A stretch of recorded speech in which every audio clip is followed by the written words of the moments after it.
আসসালামু আলাইকুম। ইতালি সরকার ২০২৬ থেকে ২০২৮ অর্থবছরের পরিকল্পনায় ২০২৬ সালের অর্থবছরের জন্য ১,৬৪,৮৫০ জন কর্মী নিয়োগ করার জন্য কোটা নির্ধারণ করা হয়েছে। সো আপনি যদি ইতালিতে কাজ করার স্বপ্ন দেখে থাকেন তাহলে আজকের ভিডিওটি আপনার জন্য খুবই গুরুত্বপূর্ণ। কারণ ইতালি সরকার ২০২৬ সালে কর্মী নিয়োগ পরিকল্পনায় বিদেশি কর্মীদের জন্য বড় সংখ্যক কোটা নির্ধারণ করেছেন। এই সুযোগে বাংলাদেশিরাও নির্ধারিত নিয়ম পূরণ করলে আবেদন করতে পারবেন। আজকের ভিডিওতে জানবেন কতজন কর্মী নেবে ইতালি, কোন কোন সেক্টরে লোক নেবে, আবেদন কিভাবে করবেন, কি কি কাগজপত্র লাগবে, আর দালালের প্রতারণা থেকে কিভাবে বাঁচবেন। তাই ভিডিওটি শেষ পর্যন্ত দেখুন। সম্প্রতি ইতালির নতুন ডিরেক্টো পলিসি ২০২৬ থেকে ২০২৮ অর্থ বছরের পরিকল্পনা অনুযায়ী ২০২৬ সালে ১,৬৪,৮৫০ জন বিদেশি কর্মীকে বিভিন্ন খাতে নেওয়ার পরিকল্পনা করেছেন। এই কর্মী নিয়োগ মূলত কৃষি, পর্যটন, হোটেল, নির্মাণ, পরিবহন, পরিচ্ছন্নতা এবং অন্যান্য শ্রমঘাটতি থাকা খাতের জন্য নির্ধারণ করা হয়েছে। সো অনেকেই ভাবছেন হঠাৎ করে ইতালি কেন এত বিদেশি কর্মী নিচ্ছে। এর প্রধান কারণ হলো দেশটিতে শ্রমিকের সংকট। অনেক ইতালিয়ান নাগরিক বয়স বেড়ে যাচ্ছে, জন্মহার কমছে এবং অনেক তরুণ অন্য দেশে চলে যাচ্ছেন। ফলে কৃষি, নির্মাণ, হোটেল, রেস্টুরেন্ট, পর্যটন, পরিচ্ছন্নতা, পরিবহন এবং বিভিন্ন কারখানায় কর্মীর অভাব দেখা দিয়েছে। এই ঘাটতি পূরণ করতেই ইতালির প্রতি বছর বিদেশি কর্মী নেওয়ার পরিকল্পনা করে থাকেন।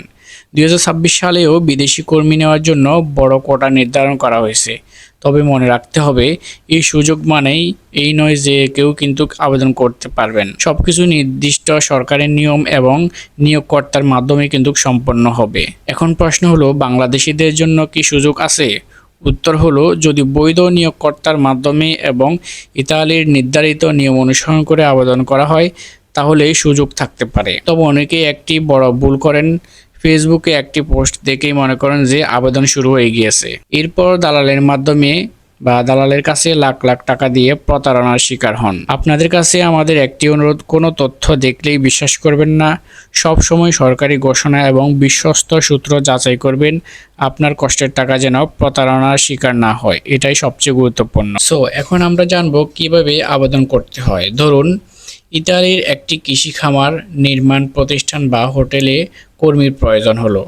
তখন সেই প্রতিষ্ঠান বিদেশি কর্মী নিয়োগের জন্য ইতালির নির্ধারিত সরকারি ব্যবস্থার মাধ্যমে আবেদন করে। অর্থাৎ বেশিরভাগ ক্ষেত্রে কর্মী নিজে প্রথমে ইতালি সরকারের কাছে সরাসরি আবেদন করেন না, আগে নিয়োগকর্তার পক্ষ থেকে প্রক্রিয়াটি শুরু হয়। এখন অনেকেই একটি শব্দ শুনেন যে নুলোয়া ওয়াস্তা।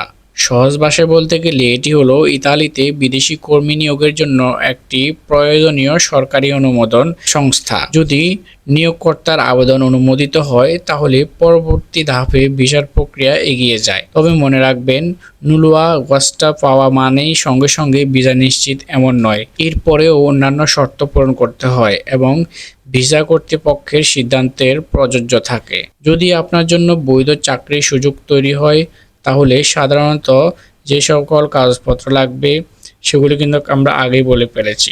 এখন একটি গুরুত্বপূর্ণ বিষয় হচ্ছে, অনেকেই ফোন করে বা ফেসবুকে লিখে বলে যে ৫ লাখ টাকা দিন, নিশ্চিত ইতালি পাঠিয়ে দেব, সরকারি লিস্টে নাম তুলে দেব, ভিসা 100% নিশ্চিত। এই ধরনের দাবি শুনলে সতর্ক হয়ে যাবেন। ইতালিতে কোন কাজে সবচেয়ে বেশি চাহিদা রয়েছে এবং মাসে কত টাকা আর্ন করতে পারবেন, থাকার ব্যবস্থা কমান, প্রথম মাসে কি কি চ্যালেঞ্জ আসে এবং নতুন কর্মীরা কোন কোন ভুলগুলো বেশি করে থাকেন। তাই ভিডিওটি অবশ্যই শেষ পর্যন্ত দেখবেন। আর যারা এখনও আমাদের চ্যানেলটি সাবস্ক্রাইব করেনি অবশ্যই সাবস্ক্রাইব করে দেবেন এবং পাশে থাকা বেল আইকনটি অন করে দেবেন এরকম ইন্টারেস্টিং ভিডিও পাওয়ার জন্য। ইতালি গিয়ে আসলে আপনি ইতালিতে গিয়ে কোন ধরনের কাজ করতে পারবেন বা বেতন কত হবে, এখন আমরা সেই সংক্রান্ত বিস্তারিত নিয়ে আলোচনা করব। ইতালিতে বিভিন্ন সময়ে বিভিন্ন খাতে বিদেশি কর্মীর প্রয়োজন হয়। এর মধ্যে উল্লেখযোগ্য হচ্ছে কৃষিখাত, যেমন কৃষিখাত, ফল সংগ্রহ করা, সবজি চাষ করা, আঙ্গুর বাগানে কাজ করা এবং মৌসুমি কাজগুলো করা। এরপরে রয়েছে নির্মাণ খাত, যেমন রাজমিস্ত্রি, সহকারী শ্রমিক, টাইলস মিস্ত্রি, রড বাঁধাই করা, রঙের কাজ করা ইত্যাদি কাজগুলো। এবং হোটেল সেগমেন্টের যে কাজগুলো রয়েছে সেগুলো হচ্ছে কিচেন হেল্পার, ওয়েটার, পরিচ্ছন্নতা কর্মী ইত্যাদি। এছাড়াও আরও পরিচ্ছন্নতা সেবা খাত রয়েছে, যেখানে আপনি অফিস, হোটেল বা অন্যান্য প্রতিষ্ঠানে পরিষ্কার পরিচ্ছন্নতা কাজ করতে পারবেন।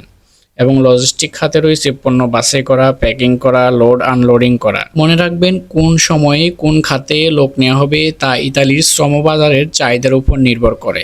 এখন আসা যাক, বেতন কত হতে পারে। সবচেয়ে আলোচিত প্রশ্ন সেটি হচ্ছে বেতন কত হতে পারে।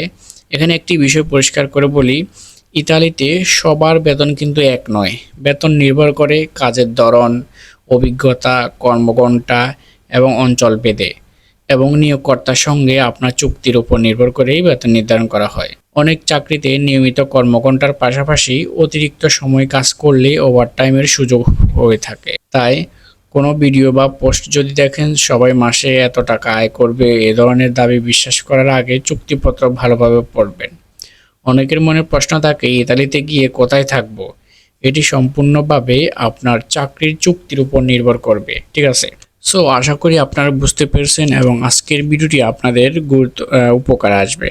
আপনি যদি ইতালি, ইউরোপ, কানাডা, মাল্টা, রোমানিয়া, ক্রোয়েশিয়া, পোল্যান্ড, পর্তুগাল সহ বিভিন্ন দেশের ভিসা, ওয়ার্ক পারমিট এবং ইমিগ্রেশন সংক্রান্ত তথ্য যাচাই করা আপডেট নিয়মিত পেতে চান, তাহলে অবশ্যই আমাদের দিদার ভিসা হাব চ্যানেলটি সাবস্ক্রাইব করে রাখুন। ভিডিওটি ভালো লাগলে একটি লাইক দিন, বন্ধুদের সঙ্গে শেয়ার করুন এবং কমেন্টে লিখুন আপনার স্বপ্ন ইতালি। আমি চেষ্টা করব আপনাদের প্রতিটি প্রশ্নের উত্তর দেওয়ার জন্য।